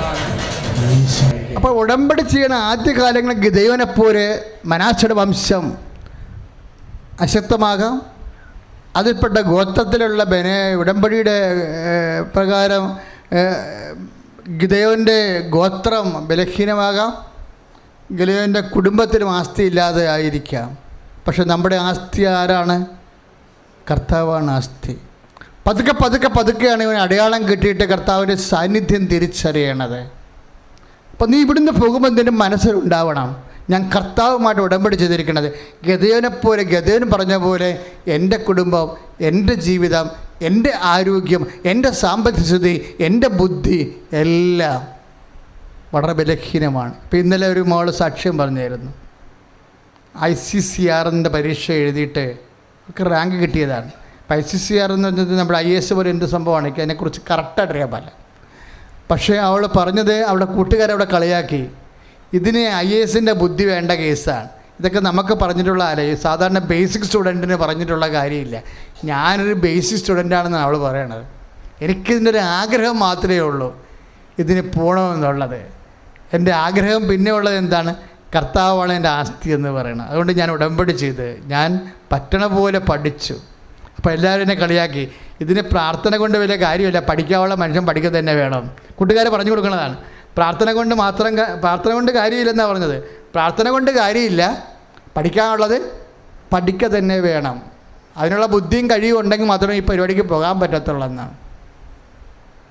നിങ്ങളെപ്പോഴും ചിന്തിക്കണം, നമ്മൾ ദൈവത്തിൻ്റെ അനന്തമായ സാധ്യതകളിലാണ് വിശ്വസിക്കണത്. ഇപ്പം ചില പറയും താൻ പാതി ദൈവം പാതി എന്ന്. ചിലർ പറയും ഫസ്റ്റ് ഡ്യൂട്ടി ദെൻ ചാരിറ്റി. ചിലർ പറയും വർക്ക് ഈസ് വർഷിപ്പ്. ഇതെല്ലാം ഉടമ്പടിക്കാണ്. ഇതൊന്നും ബിബ്ലിക്കൽ ടേംസ് അല്ല. ഇതൊന്നും ബിബ്ലിക്കൽ ടേംസ് അല്ല. വിശ്വാസി പറയണ അർത്ഥം ഇത് അവിശ്വാസികളുടെ ബൈബിളാണ്. ഫസ്റ്റ് ഡ്യൂട്ടി ദെൻ ചാരിറ്റി അവിശ്വാസിയുടെ ബൈബിളാണ്. വിശ്വാസത്തെ സംബന്ധിച്ചിടത്തോളം ഡ്യൂട്ടി ഈസ് അവർ ചാരിറ്റി. ചിലർ പറയും ഫസ്റ്റ് വർക്ക് ദെൻ വർഷിപ്പ്. ചിലർ പറയും വർക്ക് ഈസ് വർഷിപ്പ് എന്ന് വെച്ച് കഴിഞ്ഞാൽ ജോലിയാണ്, അധ്വാനമാണ്, ആരാധന. അതായത് അവിശ്വാസികളുടെ കാലത്ത് ഏതാണ്ട് 1800 ഫ്രഞ്ച് റവല്യൂഷൻ മുതലുണ്ടാക്കി എടുത്തിട്ടുള്ള ബുദ്ധിപരമായ ഒരു പരിണാമമാണിത്. അതിനെ സപ്പോർട്ട് ചെയ്തത് ഫിഡലിസമാണ്. ഫിഡലിസം സപ്പോർട്ട് ചെയ്തത് വ്യവസായ വിപ്ലവത്തിൻ്റെ കാലത്ത് ഞായറാഴ്ച വരെ പാവപ്പെട്ടവനെ കൊണ്ട് പണിയെടുപ്പിക്കാൻ വേണ്ടി ഫാക്ടറി മുതലാളിമാർ കണ്ടുപിടിച്ച ബൈബിളാണ് first duty then charity. Work is worship. നീ പള്ളിയിൽ പോയാലും കുഴപ്പമൊന്നുമില്ല, വർക്ക് ചെയ്താൽ മതിയെന്ന്. അതും പറഞ്ഞുകൊണ്ടാണ് ഇതിൽ അണ്ണന്മാർ വീട്ടിയിരിക്കുന്നത്. ഇതെല്ലാം പിശാസിൻ്റെ സാറ്റാനിക് വേർഷൻ. ഇപ്പം സൽമാൻ റുഷ്ദിയൊക്കെ ആവിഷ്കാര സ്വാതന്ത്ര്യത്തിൻ്റെ പേരിലൊക്കെ ഒത്തിരിയേറെ ഭീഷണിയുള്ളതാണ്. അത് വേറൊരു വിഷയം. ഞാൻ പറയണത് അതിൻ്റെ സമാന്തരമായി ചില നിലപാടുകളുണ്ട് മനുഷ്യനെടുക്കണേ. എന്താണ് സാറ്റാനിക് വേഴ്സുകളെന്ന് പറയണത്? സൈത്താൻ്റെ വചനങ്ങളെന്ന് പറയുന്നത് എന്താണ്? ദൈവവചനത്തെ നിഷേധിക്കുകയും വിശ്വാസം എടുക്കാതിരിക്കുകയും ചെയ്യുന്ന വചനങ്ങൾ ദൈവേതര വചനങ്ങളാണ്. ദൈവേതര വചനങ്ങൾ അല്ല വിശ്വാസി ഫോളോ ചെയ്യണത്. നമ്മളെ സംബന്ധിച്ചിടത്തോളം വർക്ക് ആൻഡ് വർഷിപ്പ് സെയിം. നമ്മളെ സംബന്ധിച്ചിടത്തോളം എന്താണ്? നമ്മൾ വർക്ക് ചെയ്യും, അതേസമയം തന്നെ വർഷിപ്പ് ചെയ്യും. പക്ഷേ വർക്ക് ചെയ്താലും ചില സമയത്ത് നമ്മൾ എത്തിപ്പെടത്തില്ല. പിന്നെന്താണ്? അപ്പോൾ ഞാൻ പറയും 50% വർക്കും 50% വർഷിപ്പോ എന്ന് പറഞ്ഞാൽ ഉടമ്പടി സമ്മതിക്കത്തില്ല. ഉടമ്പടി സമ്മതിക്കണത് എന്താണ്? ആത്മാർത്ഥത നിൻ്റെ ഭാഗത്തുനിന്ന്. നിനക്ക് പറ്റണ പോലെ വർക്ക് ചെയ്യും, ബാക്കി അത് 65 ചിലപ്പോൾ 35. നിനക്ക് 35 നിൻ്റെ മെറിറ്റ് എന്നുണ്ടെങ്കിൽ കർത്താവിൻ്റെ ഗ്രേസ് എത്ര ശതമാനമായിരിക്കും? 65. നിൻ്റെ 25 നിൻ്റെ മെറിറ്റ് എന്നുണ്ടെങ്കിൽ കർത്താവിൻ്റെ ഗ്രേസ് എത്രയായിരിക്കും? 75. അപ്പോൾ not by merit but by ഗ്രേസിലാണ് ഉടമ്പടി വർക്ക് ചെയ്യണത്. എഫേസ്യസ് 2:8 നിൻ്റെ കഴിവാലല്ല എൻ്റെ കൃപയാലാണെന്ന്. സ്തുതിയുടെ ഹല്ലേലൂയ. യേശുവേ സ്തോത്രം. ഹല്ലേലൂയ. യേശുവേ ആരാധന കർത്താവേ, ദൈവനാമം മഹത്വപ്പെട്ട, കർത്താവിൻ്റെ നാമം മഹത്വം, ഈശോയുടെ നാമം മഹത്വപ്പെട്ട. Hallelujah, hallelujah, hallelujah. Praise the Lord. Gideon തന്നോട് സംസാരിച്ച ദൈവദൂതനോട് എന്താ പറയണത്? എന്നോട് സംസാരിച്ച ദൈവദൂതനാണെങ്കിൽ, എന്നോട് സംസാരിച്ച ദൈവദൂതനിലൂടെ എന്നോട് സംസാരിച്ച ദൈവമാണെങ്കിൽ എനിക്കൊരു കാര്യം പറയാനുണ്ട്. ആ ദൂതൻ പറഞ്ഞോളൂ, ഞാൻ തിരിച്ചു വരുന്നവരെ ഇവിടെ നിൽക്കുമോ? ആ വാക്കൊക്കെ ഭയങ്കര ശക്തമാണ്. നീ എന്നോട് സംസാരിച്ച ദൈവദൂതനാണെങ്കിൽ, ദൈവദൂതനിലൂടെ ദൈവമാണ് എന്നോട് സംസാരിച്ചെങ്കിൽ എനിക്കൊരു കാര്യം പറയാനുണ്ട്. എന്താ? നീ പറഞ്ഞോളൂ. ഞാൻ തിരിച്ചു വരുന്നവരെ നീ ഇവിടെ നിൽക്കുമോ? അപ്പോൾ ദൂതൻ പറഞ്ഞു, നീ തിരിച്ചു വരുന്നവരെ ഞാനിവിടെ നിൽക്കുമെന്ന് പറഞ്ഞു. ഗിദെയോൻ എന്താ ചെയ്തത്? മനാസയുടെ ഗോത്രത്തിൽ അവന് പറയാനുള്ള അവൻ പറഞ്ഞു. മനാസയുടെ ഗോത്രത്തിൽ അവൻ്റെ വർഗം, അവൻ്റെ വംശം ബലഹീനമാണ്. മിദ്യാൻകാരെ എതിർക്കാൻ പോയിട്ട് 10 പേരോട് പോലും അടരാടാനുള്ള ശക്തിയും ആസ്തിയുമില്ല. പക്ഷേ എന്നോട് സംസാരിച്ച ദൈവമാണെങ്കിൽ ദൈവത്തെ എനിക്കറിയാം. ഞാൻ തിരിച്ചു വരുന്നവരെ നീ ഇവിടെ നിൽക്കുമോ? അപ്പോൾ ദൈവദൂതൻ പറഞ്ഞു, നീ തിരിച്ചു വരുന്നവരെ ഞാനിവിടെ നിൽക്കുമെന്ന് പറഞ്ഞു. ഗിദെയോൻ എന്താ ചെയ്തത്? അകത്ത് വീട്ടിൽ പോയി കുറേ നടന്നു പോകണം. അവൻ പോയി ആടിനെ കൊണ്ടുവന്ന് ആടിനെ പാകം ചെയ്ത് അതിൻ്റെ കറി ഒരു പാത്രത്തിൽ കൊണ്ടുവന്ന് കുറച്ച് അപ്പവും കൊണ്ടുവന്നിട്ട് ഒരു കല്ലേലെടുത്ത് വെച്ച്, ദൂതം നിന്ന സ്ഥലത്ത് ഒരു കല്ലേലെടുത്ത് വെച്ച് അപ്പം എടുത്ത് വെച്ചു. പിന്നെന്ത് ചെയ്ത്? കറിയും എടുത്ത് വെച്ച് ചാറെടുത്തിട്ട് അപ്പത്തിന്മേൽ ഒഴിച്ച്, എന്നിട്ട് കൈകൂപ്പി കാത്തു നിന്ന് ദൂതൻ ഒരു വടി കൊണ്ടുവന്നിട്ട് ഈ അപ്പത്തിന്മേൽ തൊടുമ്പോൾ പെട്ടെന്ന് ഈ സാധനം ആളിക്കത്തും. അപ്പോൾ ഗിദെയോന് മനസ്സിലാകും എന്നോട് സംസാരിച്ചത് മിദ്യാൻകാരോട് എന്നെ ഉപകരണമാക്കിക്കൊണ്ട് എൻ്റെ ബലഹീനതയെ ശക്തിപ്പെടുത്തിക്കൊണ്ട് അടരാടി ഇസ്രായേൽ ജനത്തെ സംരക്ഷിക്കാൻ പോകുന്ന സൈന്യങ്ങളുടെ കർത്താവിനെ ഞാൻ കണ്ടു കൈയടിച്ച് കർത്താവ് ഹല്ലേലൂയ.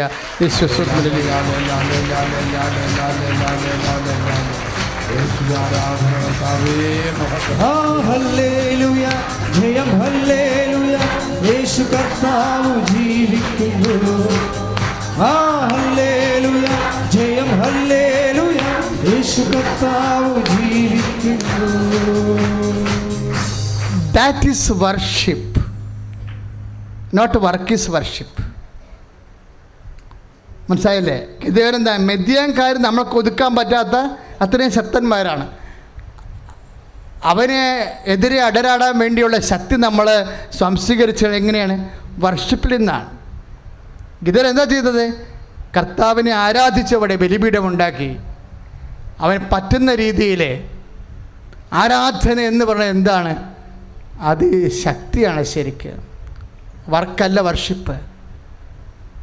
വർക്ക് ഈസ് വർഷിപ്പല്ല, വർഷിപ്പാണ് ഫസ്റ്റ്. നമ്മൾ ഉടമ്പടി പ്രകാരം ജീവിക്കുമ്പോൾ, ഉടമ്പടി പ്രകാരം സുവിശേഷ സാക്ഷിയാകുമ്പോൾ, ഉടമ്പടി പ്രകാരം കാരുണ്യപ്രവൃത്തി ചെയ്യുമ്പോൾ അതെല്ലാം വർഷിപ്പിൻ്റെ ഭാഗമായി മാറുകയാണ്. അതിലൂടെ നമ്മൾ ബലഹീനതയിൽ ആണ് ദൈവത്തിൻ്റെ ശക്തി പ്രവർത്തിക്കണമെന്ന് പൗലോസ് പറയുമ്പോൾ, ഞാൻ ബലഹീനനായിരിക്കുമ്പോഴാണ് ഞാൻ ശക്തനായിരിക്കണമെന്ന് പറയുമ്പോൾ, നമ്മൾ ശക്തനാക്കുന്നവരോട് എല്ലാം ചെയ്യാൻ കഴിയുമെന്ന് ഫിലിപ്പിയർ 4:13 പറയുമ്പോൾ എന്താ നമ്മൾ ശക്തനാക്കുന്നത്? വർഷിപ്പോ ആരാധനയും ആരാധനയിൽ അടിസ്ഥാനപ്പെടുത്തിയിട്ടുള്ള സുവിശേഷ സാക്ഷ്യ ജീവിതവും ചെയ്യാനാണ്.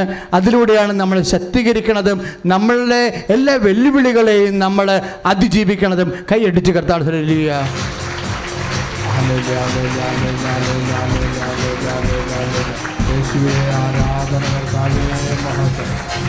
ബലഹീനതയിൽ ബലമേകി ബലവാനായോ നടത്തിടുന്നു. ബലഹീനതയിൽ ബലമേകി ബലവാനായോ നടത്തിടുന്നു. കൃപയാലേ കൃപയാലേ കൃപയാലനുദിനവും, കൃപയാലേ കൃപയാലേ കൃപയാലനുദിനവും. ദൈവപൈതലെ, നീ ഉടമ്പടി പ്രകാരം ഉപവിപ്രവർത്തനങ്ങൾ ചെയ്യുമ്പോൾ നിൻ്റെ മനസ്സിൽ പറയണം, എന്താണ്? ബലഹീനനായി ഞാൻ ശക്തീകരിക്കപ്പെടുന്നതിലൂടെ. നീ പ്രേക്ഷിത പ്രവർത്തനങ്ങൾ ചെയ്യുമ്പോൾ, കർത്താവിൻ്റെ പത്രങ്ങൾ വാങ്ങിച്ചിട്ട് മറ്റു മനുഷ്യർക്ക് വേണ്ടി അവരുടെ സങ്കടങ്ങളിൽ ദൈവത്തെ കണ്ടെത്താൻ വേണ്ടി നീ പ്രേക്ഷിത പ്രവർത്തനമായിട്ട് വിതരണം ചെയ്യുമ്പോൾ, അത് വെയിൽ കൊള്ളുമ്പോൾ അതിനുവേണ്ടി, അതിനൊരു മഴ കൊള്ളുമ്പോൾ അതിനുവേണ്ടി നീ യാത്ര ചെയ്യുമ്പോൾ നിൻ്റെ മനസ്സിൽ പറയണം, ബലഹീനനായ ഞാൻ കർത്താവിന് ലോകത്തിൽ കൊടുത്തുകൊണ്ട് കർത്താവ് ഇതുവഴി എന്നെ ശക്തീകരിക്കുകയാണ്. എന്നെ ഭീഷണിപ്പെടുത്തുന്ന മിദ്യാൻകാരെ എപ്പോഴും അടരാടാൻ വേണ്ടി, അവരെ അതിജീവിക്കാൻ വേണ്ടി, അത് രോഗമാകാം, ചിലപ്പോൾ ജോലി ഇല്ലാത്ത അവസ്ഥയാകാം, ചിലപ്പോൾ സാമ്പത്തിക കടമാകാം, എന്ത് മിദ്യാൻകാരും പ്രതിസ്ഥാനത്ത് നിൽക്കുമ്പോൾ അതിനെ പ്രതിരോധിക്കാനുള്ള ആത്മശക്തി ആവഹിക്കുന്നത് ദൈവവചനങ്ങൾ നടപ്പിൽ വരുത്തിക്കൊണ്ടാണ്. അതാണ് ഉടമ്പടി നമ്മൾ പഠിപ്പിക്കുന്നത്. കൈ അടിച്ചു കർത്താവ് ഹല്ലേലൂയ. കർത്താവേ സ്തുതി, കർത്താവേ സ്തോത്രം, കർത്താവേ ആരാധന, കർത്താവേ മഹത്വം. ഹല്ലേലൂയ. പരിശുദ്ധ പരമദിവ്യകാരുണ്യത്തിന്, പരിശുദ്ധ പരമദിവ്യകാരുണ്യത്തിന്, പരിശുദ്ധ പരമദിവ്യകാരുണ്യത്തിന്. പ്രിയമുള്ളവരെ, നമ്മൾ രോഗസൗഖ്യ പ്രാർത്ഥനയിലേക്ക് പ്രവേശിക്കുകയാണ്. ശ്വാസകോശങ്ങളെ കർത്താവ് സുഖപ്പെടുത്തുന്ന സമയമാണെന്ന സൂചനയോടുകൂടി വലതേ പതിര കർത്താവ് കാണിച്ചു തരുന്നുണ്ട്. ശ്വാസകോശ രോഗികൾ, പതിരയ്ക്ക് പ്രഷർ കുറഞ്ഞോ കൂടിയോ ഉള്ള ആൾക്കാരുണ്ട്. പതിരയുടെ ഒരു പ്രഷറുണ്ട്, അത് മാരകമായ ഒരു അസുഖമാണ്. അങ്ങനെയുള്ളവർ പതിരയുടെ പുറത്ത് കൈകൾ വെക്കേണ്ടതാണ്. ഈ സമയം ശ്വാസകോശത്തിൻ്റെ പുറത്ത് കൈകൾ വെക്കേണ്ടതാണ്. വലിയ രോഗികൾ വേറെ ഉണ്ടാകാം, അലർജി മൂലം ശ്വാസം മുട്ടലുണ്ടാകാം. ശ്വാസകോശവുമായി വരുന്ന എയർവേസുമായിട്ട് ബന്ധപ്പെടുന്ന ശ്വാസകോശങ്ങളിലെ നീർക്കെട്ടലുകൾ, കഫം, അതുപോലെ തന്നെ അത് മൂലം ഉണ്ടാകുന്ന മറ്റ് പലതരത്തിലുള്ള രോഗങ്ങളുടെല്ലാം ശ്വാസകോശങ്ങളുടെ മേൽ കൈകൾ വെക്കേണ്ടതാണ്. നിങ്ങൾ കൈകൾ വെക്കുമ്പോൾ നിങ്ങൾ കൈകൾ വെക്കേണ്ടത് കർത്താവിൻ്റെ നാമത്തിലാണ്. എല്ലാ ശക്തിയും കർത്താവിൻ്റെ പുനരുത്ഥാനത്തിന് ശേഷം പുറപ്പെടുന്നത് കർത്താവിൻ്റെ നാമത്തിൻ്റെ പ്രഘോഷത്തിലാണ്. അതുകൊണ്ടാണ് പത്രോസ് പറഞ്ഞത്, പൊന്നോ വെള്ളിയോ എനിക്കില്ല, എനിക്കുള്ള ഞാൻ നിനക്ക് തരുന്നു. Stand up in the name of Jesus Christ. കർത്താവിൻ്റെ നാമത്തിൽ നിന്ന് എഴുന്നേറ്റ് നടക്കാൻ. കർത്താവെ, അങ്ങയുടെ ശ്വാസകോശ രോഗികൾ അങ്ങയുടെ നാമത്തിൽ കൈകൾ നെഞ്ചിൽ വെച്ചുകൊണ്ട് പ്രാർത്ഥിക്കുന്നു.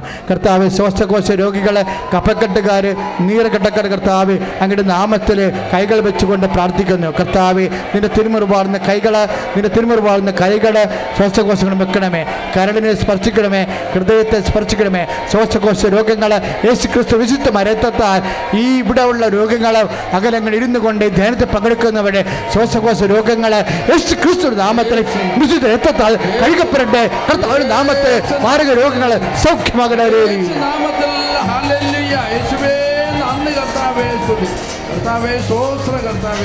തിരുക്കരത്താൽ താങ്ങി എന്നെ തിരുരക്തത്താൽ കഴുകണമേ. തിരുക്കരത്താൽ താങ്ങി എന്നെ തിരുരക്തത്താൽ കഴുകണമേ. പെരുമഴ പോൽ പെയ്യട്ടെ, പെരുമഴ പോൽ പെയ്യട്ടെ. യേശുവിൻ രക്തം, യേശുവിൻ രക്തം, യേശുവിൻ തിരുരക്തം, യേശുവിൻ രക്തം, യേശുവിൻ രക്തം, യേശുവിൻ തിരുരക്തം. പരിശുദ്ധ പരമദിവ്യകാരുണ്യത്തിന് ആരാധന, സ്തുതിയും പോഴ്ചയും ഉണ്ടായിരുന്നു. മക്കളെ, കിഡ്നി രോഗികളെ, പുറം മുതുകിന് താഴെ ഭാഗമായിട്ട് കൈകൾ വെച്ച് പ്രാർത്ഥിക്കേണ്ടതാണ്. നിങ്ങൾ വിശ്വസിച്ച് പ്രാർത്ഥിക്കണം. കാര്യം ഇത് നിങ്ങൾ കേട്ട സാക്ഷ്യങ്ങളാണ്. എത്രയോ രോഗികളെ കർത്താവ് ഓരോ നിമിഷവും സുഖപ്പെടുത്തുന്നു. നിങ്ങൾ പറയണം, ഞാൻ എൻ്റെ കൈകൾ വെച്ചിരിക്കുന്നത് കർത്താവിൻ്റെ നാമത്തിലാണെന്ന് പറയണം. ഞാൻ എൻ്റെ കിഡ്നിപ്പുറത്ത് കൈകൾ വെച്ചിരിക്കുന്ന കർത്താവിൻ്റെ നാമത്തിലാണ്. ഇനി കരളിൽ അസുഖമുള്ളൊരു നെഞ്ചിൻ്റെ കൂമ്പിന് കൈവെക്കണം. അപ്പോൾ ഒരു കൈ വെച്ചാൽ മതി. ഇനി കരളും കിഡ്നിയും ബുദ്ധിമുട്ടുള്ളവർ രണ്ട് കൈകളും രണ്ട് സ്ഥലത്ത് വെക്കുക. നിങ്ങൾ കർത്താവിൻ്റെ നാമത്തിൽ കൈകളൊക്കെ അച്ഛനോട് ചേർന്ന് പ്രഖ്യാപിക്കുക. കർത്താവായ ദൈവമേ, കിഡ്നി രോഗികളെ, കരൾ രോഗികളെ, നിന്റെ നാമത്തിൽ ഞങ്ങളുടെ വിശ്വാസത്തിൻ്റെ കൈകളെ രോഗസ്ഥലങ്ങളിൽ വെക്കുന്നു. യേശുനാമത്തിലെ, യേശുനാമത്തിലെ, യേശുനാമത്തിലെ സൗഖ്യം പ്രാപിക്കട്ടെ. ഹല്ലേലൂയ, ഹല്ലേലൂയ, സ്തുതിക്കട്ടെ. Lord Jesus Christ, pour out your spirit, touch your fire finger, soak with the precious blood, for in Jesus spirit, it command you, the name of Jesus Christ to be healed. രോഗമെല്ലാം മാറിടട്ടെ, കഷ്ടമെല്ലാം നീങ്ങിടട്ടെ. രോഗമെല്ലാം മാറിടട്ടെ, കഷ്ടമെല്ലാം നീങ്ങിടട്ടെ. തിരുമുറിവിനാൽ സുഖപ്പെടട്ടെ, തിരുമുറിവിനാൽ സുഖപ്പെടട്ടെ. കർത്താവ് കുറച്ച് വാക്കുകൾ പറഞ്ഞതിലേ കർത്താവിൻ്റെ മനസ്സെപ്പോഴും ഉണ്ടാകും. അപ്പം വർദ്ധിപ്പിച്ചപ്പോഴും പറഞ്ഞത് എന്താ? ഒന്നും നഷ്ടപ്പെട്ടു പോകാതിരിക്കാൻ വേണ്ടി ശേഖരിക്കാൻ പറഞ്ഞു. ജനങ്ങളെ കണ്ടപ്പോൾ എന്താ പറഞ്ഞത്? ആരും നഷ്ടപ്പെട്ടു പോകാതിരിക്കാൻ. അപ്പോൾ ഒന്നും നഷ്ടപ്പെടരുത്, ആരും നഷ്ടപ്പെടരുതെന്നാണ് കർത്താവിൻ്റെ മനസ്സ്.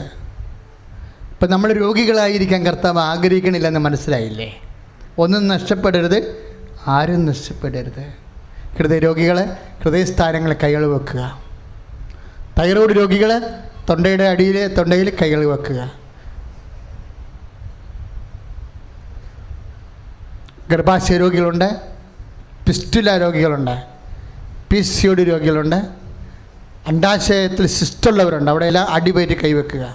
ശ്രുതികടെ ഹല്ലേലൂയ, യേശു സ്തോത്രം, ഹല്ലേലൂയ, hallelujah, hallelujah, hallelujah, hallelujah, hallelujah, ഹല്ലേലൂയ. ഈശോ, ഈശോ നിന്റെ തിരുമുറിവാർന്ന് വലത്ത് കരത്താൽ പിസ്റ്റുല രോഗികള്, PCOD രോഗികള്, അർച്ചസ് രോഗികള്, പിഷ രോഗികള്, ഈശോ കരൾ രോഗികള്, ഈശോ, ഈശോ ഹൃദയ രോഗികള്, യേശുവിന്റെ നാമത്തില് കുടൽ രോഗികള്, അൾസർ രോഗികള്, അർച്ചസ് രോഗികള്, യേശു നാമത്തില്, യേശു നാമത്തില്, യേശു നാമത്തില് സൗഖ്യമാകട്ടെ. Hallelujah, hallelujah, hallelujah, hallelujah. കർത്താവേ മാറ്റുന്നവർക്ക് നന്ദി പറഞ്ഞു ആരാധിക്കുമ്പോൾ വീണ്ടുകൾ, ആരാധിക്കുമ്പോൾ സൗഖ്യം, സന്തോഷത്തോടുകൂടി കരങ്ങൾ ആരാധിക്കുമ്പോൾ ചേർന്ന് ആരാധിക്കുക. ആരാധിക്കുമ്പോൾ സൗഖ്യം, ദേഹം ദേഹി ആത്മാവിൽ സമാധാന സന്തോഷം ദാനമായ നൽകിടും. ദേഹം ദേഹി ആത്മാവിൽ സമാധാനം സന്തോഷം ദാനമായ നൽകിടും. വാക്ക് ആ സാക്ഷ്യത്തിൽ പറഞ്ഞത് എൻ്റെ മുടി ഒഴിച്ച് ബാക്കിയെല്ലാം വേദനയാണെന്ന്. അവരനുഭവിച്ച വേദന ഉള്ളംകാലം മുതൽ ഉച്ച വരെ. മുടിയിൽ പിന്നെ കോശങ്ങളില്ലാത്ത, ഞരമ്പുമായിട്ട് ബ്രെയിനുമായിട്ട് കണക്ട് ചെയ്യാത്ത കൊണ്ട് മുടി മുറിഞ്ഞാലും നമുക്ക് വേദനിക്കത്തില്ല, അല്ലേ? അപ്പോൾ അതാണ് പറഞ്ഞത്, എൻ്റെ മുടി ഒഴിച്ച് ബാക്കിയെല്ലാം വേദനയായിരുന്നെന്നാണ്. അപ്പോൾ അതിനകത്ത് എക്സ്പ്രഷൻസ് കറക്റ്റാണ്. നിൻ്റെ മുടി ഒഴിച്ച് ബാക്കിയെല്ലാം വേദനയായിട്ട് കർത്താവിൻ്റെ മുമ്പിൽ നിന്നാലും കർത്താവ് നിന്നെ സുഖപ്പെടുത്തും. പ്രാർത്ഥിക്കുക, കർത്താവ് ദൈവമേ, മുടി ഒഴിച്ച് ബാക്കിയെല്ലാം വേദനയാക്കുന്ന രോഗങ്ങളുള്ളവരെ നിന്നെ ആശ്രയിച്ചുകൊണ്ട് പ്രാർത്ഥിക്കുകയാണ്. കർത്താവേ, നിന്റെ വിശുദ്ധ രക്തത്താൽ ശരീരത്തെ തളിക്കണമേ. ഈ പ്രാർത്ഥന ലൈവായി എവിടെയെല്ലാം എപ്പോഴെല്ലാം ഇത്രയും രോഗികള് നിന്റെ നാമത്തില് വിശ്വസിച്ച് പ്രാർത്ഥിക്കുന്നുണ്ട്, അപ്പോഴെല്ലാം യേശു ക്രിസ്തുവിന്റെ നാമത്തില് സൗഖ്യം പ്രാപിക്കട്ടെ. ഹല്ലേലൂയ.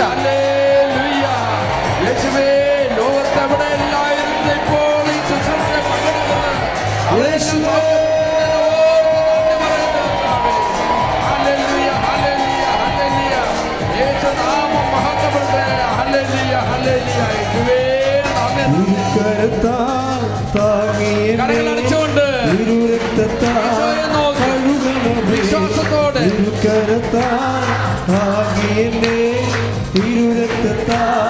കഴുകണമേ. പെരുമഴ പോൽ പെയ്യട്ടെ, പെരുമഴ പോൽ. യേശുവിൻ രക്തം, യേശുവിൻ രക്തം, യേശുവിൻ തിരുരക്തം. പരിശുദ്ധ പരമദിവ്യ കാരുണ്യത്തിന് ഇന്നത്തെ സാക്ഷ്യങ്ങൾ നമ്മൾ കേട്ടില്ലേ? 35 വർഷമായിട്ട് കല്യാണം 35 വയസ്സുള്ള കല്യാണം നടക്കാത്ത വ്യക്തിയെ ഉടമ്പടി ചെയ്തപ്പോൾ കർത്താവ് കല്യാണ തടസ്സങ്ങൾ മാറ്റിയെന്ന്. കൃപാസനം 33 വയസ്സാണ് ലാസ്റ്റ് ഡേറ്റായിട്ട് വെച്ചിരിക്കുന്നത്. 33 വയസ്സായിട്ടും കല്യാണം നടക്കുന്നില്ലെങ്കിൽ നിങ്ങൾക്ക് ഉടമ്പടി ചെയ്യാം. 33 വയസ്സ് വരെ സ്വാഭാവികമായി കല്യാണം നടക്കുന്ന വർഷങ്ങളാണ്. ഇതുപോലെ തന്നെയാണ് മക്കളില്ലാത്തവരെ. 9 വർഷമായിട്ട് 14 വർഷമായിട്ട് മക്കളില്ലാത്തവരെ സാക്ഷ്യം പറഞ്ഞിട്ടുണ്ട്. അതിൻ്റെ അർത്ഥം എന്താണ്? ആ മണ്ഡലങ്ങളിലെല്ലാം ഉടമ്പടി പ്രകാരം കർത്താവ് വാഗ്ദാനം പാലിച്ചുകൊണ്ട് കർത്താവ് നിന്നെ സന്ധിക്കുന്നുവെന്നാണ്. ഇതുപോലെയാണ് ജോലി നഷ്ടപ്പെട്ടവർക്ക് ജോലി തിരികെ ലഭിക്കുന്നത്. ഇന്നലത്തെ സാക്ഷ്യങ്ങളെല്ലാം കയറിപ്പോകാനുള്ള ആൾക്കാരാണ് സാക്ഷ്യം പറഞ്ഞത്. അത് ബ്രദർ പറയുകയും ചെയ്തത് യാത്രയപ്പ് സമ്മേളനമാണ് അന്ന്. കാര്യം എല്ലാവരും പറഞ്ഞത് ഞങ്ങൾ ഇന്ന് പോകുന്നു എന്നാണ് പറഞ്ഞത്. സാക്ഷ്യം പറയാൻ വേണ്ടി മാത്രം കാത്തിരുന്നതാണ് എന്നാണ് പറഞ്ഞത്. അപ്പം അത്രയും സ്പീഡായിട്ടാണ് മനുഷ്യൻ്റെ ജീവിതത്തിലെ നിൻ്റെ ജോലി, നിൻ്റെ വിവാഹം, നിൻ്റെ സന്താന ജനനം. ഇപ്പം ഇന്നത്തെ സാക്ഷ്യത്തിൽ തന്നെ ഭാഗോടമ്പടി ചെയ്യാത്ത 20 കൊല്ലമായിട്ട് ചെയ്യാത്തവർ, പട്ടയം നഷ്ടപ്പെട്ടവർ. അപ്പം അതിൻ്റെ അർത്ഥം എന്താണ്? ഉടമ്പടി എല്ലാ മണ്ഡലങ്ങളെയും സർവസ്പർശിയായി നിൽക്കുകയാണ്. നിങ്ങളുടെ ഉടമ്പടി ചെയ്തിരിക്കുന്ന വിഷയങ്ങളെല്ലാം ഈ സമയത്ത് ഓർക്കണം. വീട്, ജോലി, വിവാഹം, മക്കൾ, കുടുംബത്തിലുണ്ടാകുന്ന ഈ മദ്യപാന തകർച്ച. ഇന്ന് കുറേ ഞാനത് കേട്ടപ്പോൾ ഞാൻ ഓർക്കുകയായിരുന്നു, എത്ര ഈ മദ്യപാനമൊക്കെ മാറ്റാൻ വേണ്ടി ആശുപത്രിയിലൊക്കെ പോയി ആൾക്കാർ എത്ര കാലം താമസിച്ചിട്ടാണ് അത് മാറണത്. ചിലപ്പോൾ മാറത്തി പിന്നെയും വരും. അപ്പം നിങ്ങൾ ശ്രദ്ധിക്കണം. ഈ ഉടമ്പടി പ്രകാരം ചില ആൾക്കാർ സാക്ഷ്യം പറഞ്ഞിട്ട് പോകും, പിന്നെ അവർ പണ്ടത്തെ പോലെ കയ്യാങ്കളിക്ക് കലാപരിപാടിയൊക്കെ ആയിട്ട് ജീവിക്കും. അതാണ് ഈ ഇടയ്ക്ക് സാധനം തിരിച്ചു വരുന്നത്. സാക്ഷ്യം പറഞ്ഞിട്ടുള്ളവർക്ക് ബാധ്യതയുണ്ടെന്ന് ഇന്ന് ബ്രദർ പറഞ്ഞതിൻ്റെ കാര്യം അതാണ്. എന്താ കാര്യം? നമ്മൾ ആ വിശുദ്ധിയിൽ ജീവിക്കാൻ ബാധ്യസ്ഥരാണ്. ഇപ്പോഴും നമ്മുടെ ജീവിതത്തിൻ്റെ എല്ലാ മണ്ഡലങ്ങളെയും പ്രാർത്ഥിക്കാൻ പോവുകയാണ്. വീട്, ജോലി, വിവാഹം, ഭാഗോടമ്പടി, മത്സര പരീക്ഷ, നൈപുണ്യ പരീക്ഷ, കുടുംബസമാധാനം, മദ്യപാനാസക്തികൾ, തെറ്റായ പ്രണയബന്ധങ്ങൾ അകപ്പെട്ടിട്ട് ശ്വാസം മുട്ടുന്നവരെ, കുടുംബം അസമാധാനമാക്കുന്നവരെ, ആത്മാവിനെ നഷ്ടപ്പെടുത്തുന്നവരെ എല്ലാ മണ്ഡലങ്ങളിലേക്കും മാതാവിൻ്റെ മധ്യസ്ഥ ദൈവത്തിൻ്റെ കൃപയും വിടുതലും ലഭിക്കട്ടെ. ശ്രുതികട്ടെ hallelujah. Lord Jesus Christ, pour out your spirit, fire finger, soak with the precious blood, and feast his spirit. എൻ്റെ കർത്താവിൻ്റെ ഉന്നതമായ നാമത്തിൽ സഭയുടെ അധികാരത്തിൽ 32 കൊല്ലം അർപ്പിച്ച കൃപാന്റെ യോഗ്യതയാൽ കൃപാസ്ഥാനത്താരെ പ്രത്യക്ഷപ്പെട്ട പരിശുദ്ധ അമ്മയുടെ മധ്യസ്ഥതയിലെ മാരകരോഗങ്ങൾ, തീരാവ്യാധികൾ, ജീവിത ദുരിതങ്ങൾ, ജീവിത തടസ്സങ്ങൾ മാറിപ്പോട്ടെ. ഹല്ലേലൂയ.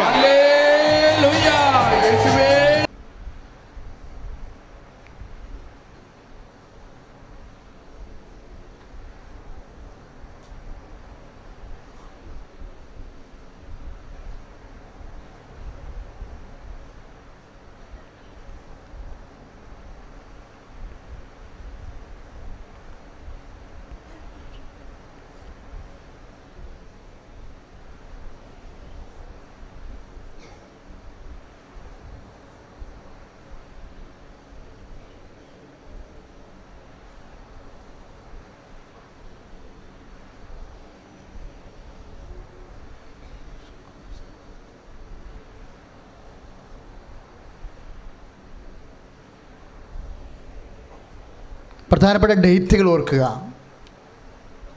കാരണം കൃപാസനത്തിലെ പ്രത്യക്ഷപ്പെട്ട അമ്മ സമയഘടികാരം നെഞ്ചിൽ ചാർത്തി പ്രത്യക്ഷപ്പെട്ടിരിക്കുന്നതിൻ്റെ അടിസ്ഥാനത്തിലെ സമയം നമുക്ക് പ്രധാനപ്പെട്ടതാണ്. ഇൻ്റർവ്യൂ ഡേറ്റ് ഓർക്കാം, പരീക്ഷ ഡേറ്റ് ഓർക്കാം, ജോലിക്ക് പോകുന്ന ഡേറ്റുകൾ ഓർക്കാം, മക്കളുടെ അല്ലെങ്കിൽ സ്വന്തമായിട്ട് പ്രസവത്തിൻ്റെ ഡേറ്റ് ഓർക്കാം. ഇനി വല്ല ഓപ്പറേഷൻ നിശ്ചയിച്ചിട്ടുണ്ടെങ്കിൽ അതിൻ്റെ ഡേറ്റുകൾ ഓർക്കാം.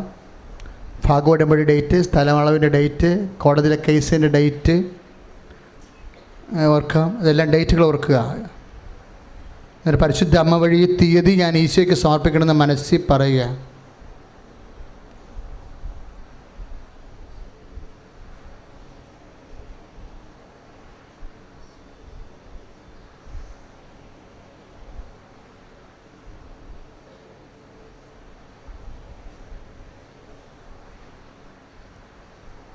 കർത്താവെ, അങ്ങയുടെ തിരുസന്നിധിയിൽ ഓർത്തിരിക്കുന്ന സമയങ്ങൾ അങ്ങയുടെ തിരുസന്നിധിയിൽ പരിശുദ്ധ അമ്മയുടെ മധ്യസ്ഥത സമർപ്പിക്കുന്ന അതിൻ്റെ സ്ഥലങ്ങൾ, പരീക്ഷ ഹാളായാലും കോടതിയായാലും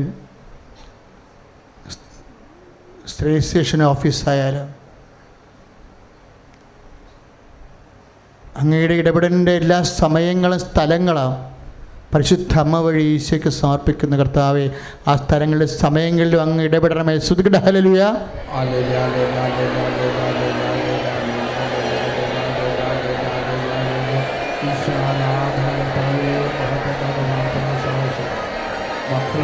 ഭാഷാപരത്തെ സ്തുതിക്കട്ടെ. ഹല്ലേലൂയ.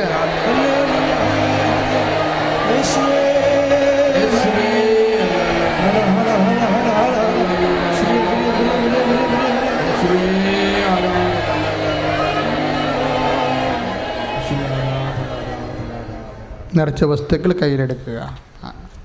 സമാപന ആശീർവാദത്തിലേക്ക് പ്രവേശിക്കുകയാണ്. നിറച്ച വസ്തുക്കൾ കയ്യിലെടുക്കുക. ദിവ്യകുർബാനയിലാണ് നിറച്ച വസ്തുക്കൾ ആശീർവദിക്കുന്നത്.